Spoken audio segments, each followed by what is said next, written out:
Hello, कैसे हो आप लोग। उम्मीद करते हैं अच्छे होंगे।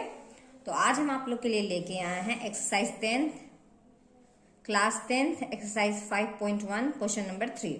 क्वेश्चन नंबर 2 जो है हमने पिछले वीडियो में आप लोग को शेयर किया था। तो आज हम लोग चलते हैं क्वेश्चन नंबर 3 की ओर। तो देखिए ये क्वेश्चन क्या है। निम्नलिखित में से एपी के लिए प्रथम पद तथा सार्व अंतर लिखिए। प्रथम पद लिखना है और सार्व अंतर लिखना है। तो चलिए देखते हैं किस प्रकार से प्रश्न को हम बनाते हैं। 3, (1), -1, -3। ठीक है, तो यहाँ पे हम लोग को देखना है कि प्रथम पद क्या है। तो प्रथम पद जो होता है, प्रथम पद को हम लोग ए लिखते हैं।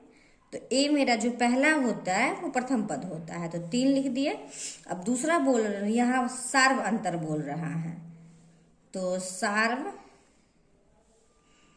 अंतर को हम लोग डी लिखते हैं। तो डी हम लोग कैसे निकालते हैं, तो डी निकालने के लिए हम क्या करते हैं, तो हम लोग करते हैं a2 माइनस a1। तो a2 माइनस a1 देखिए, a2 का मान ये a1 हुआ, a2 ये a3 ये a4।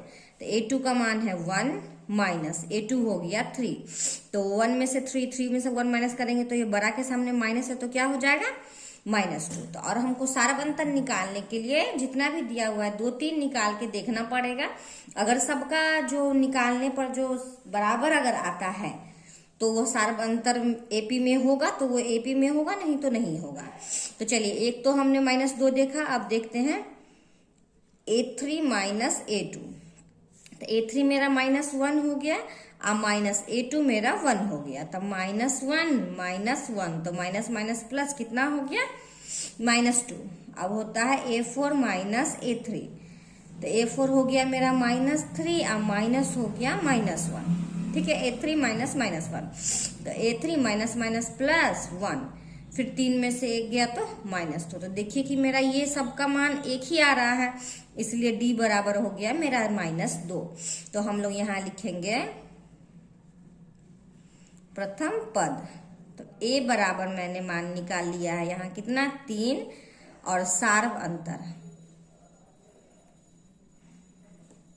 d बराबर हो गया -2। इस प्रकार से क्वेश्चन नंबर 3 का पहला हल जो है, पहला भाग जो है वो हल हो गया है। ठीक है, अब हम लोग चलते हैं दूसरे भाग की ओर। तो दूसरा भाग हम लोग देखते हैं कि क्या है। दूसरा भाग है -5, -1, 3 और 7। ठीक है, तो अब हम लोग को देखना है कि कैसे हम लोग निकालते हैं।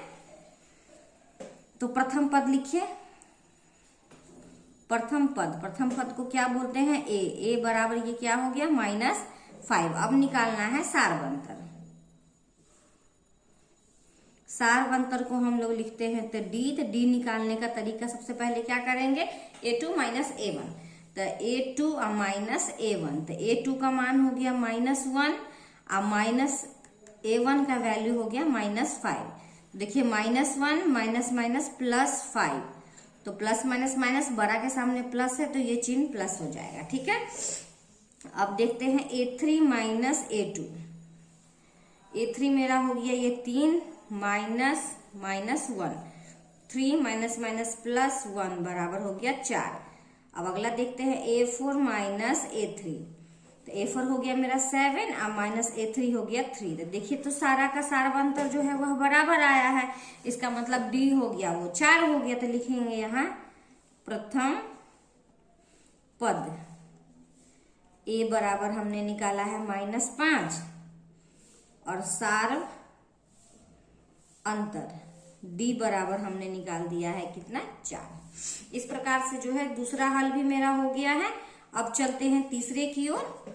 तो तीसरा देखिए क्या है। तीसरा प्रश्न है 1/3, 5/3, 9/3, 13/3, डॉट मार दीजिए। तो चलिए हम लोग पहले प्रथम पद निकालते हैं। तो प्रथम पद को हम लोग a बोलते हैं, तो a हो गया 1/3, कोई दिक्कत नहीं। अब निकालिए सार्व अंतर।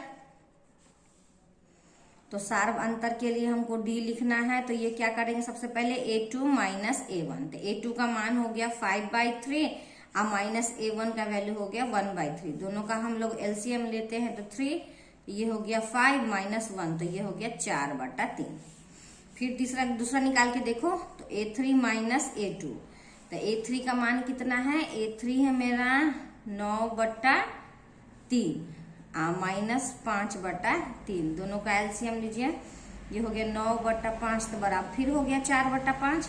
फिर देखो A4 माइनस A3, तो A4 हो गया मेरा 13/3 माइनस 9/3, दोनों का एलसीएम लिए तो 3, 13 माइनस 9, 4/3। देख लिए सबका बराबर आ रहा है। तो ए प्रथम पद कितना हो गया, ए बराबर मेरा हो गया 1/3 और डी बराबर हो गया 4/3। इस प्रकार से हमने तीसरे भाग का भी हल निकाल लिया है। अब चौथा भाग हम लोग देखते हैं। तो चौथा दिए हुए हैं प्रश्न में 0.6, 1.7, 2.8 और 3.9 कॉमा डॉट डॉट डॉट।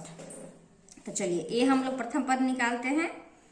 तो प्रथम पद बताओ आप लोग, ये हो जाएगा 0.6, उसके बाद सार्व अंतर हम लोग कैसे निकालेंगे, सार्व अंतर को डी लिखते हैं, लिख दीजिएगा पूरे।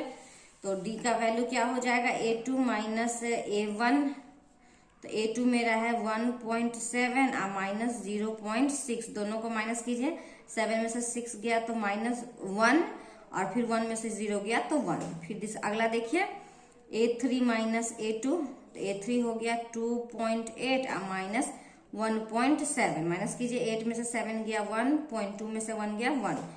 A4 माइनस A3 निकालिए, तो 3.9 माइनस 2.8, माइनस कीजिए, 9 में से 8 गया 1, 3 में से 2 गया 1। तो यहाँ प्रथम पद क्या हो गया, प्रथम पद मेरा हो गया यहाँ पे 0.6 और सार्व अंतर क्या हो गया, सार्व अंतर हो गया मेरा यहाँ पे 1.1। इस प्रकार से जो है मैंने प्रश्न संख्या 3 का चारों भाग को हमने सॉल्व कर लिया है। आई होप आपको समझ में भी आ रहा होगा, बहुत ही इजी प्रश्न था। तो आप इसे अच्छी तरह से देखिए और ए और डी निकालना आप आसानी से समझ जाइएगा। तो चलिए, अगर आपको मेरा बताया हुआ तरीका, मेथड अगर समझ में आ रहा होगा तो प्लीज मेरे चैनल को लाइक कीजिए, सब्सक्राइब कीजिए और जितना ज्यादा से ज्यादा हो सकता है अपने दोस्तों के साथ शेयर कीजिए। अगर आप पहली बार मेरे वीडियो को देख रहे हैं तो प्लीज सब्सक्राइब का जो बेल दिया हुआ है उसको दबाना मत भूलिएगा, ताकि जो भी हम वीडियो अपलोड करें वो आप तक पहुंच जाए और आप उसे देखें और समझें और बनाएं। ठीक है, तो चलिए अब हम मिलते हैं नेक्स्ट क्वेश्चन नेक्स्ट वीडियो में। धन्यवाद।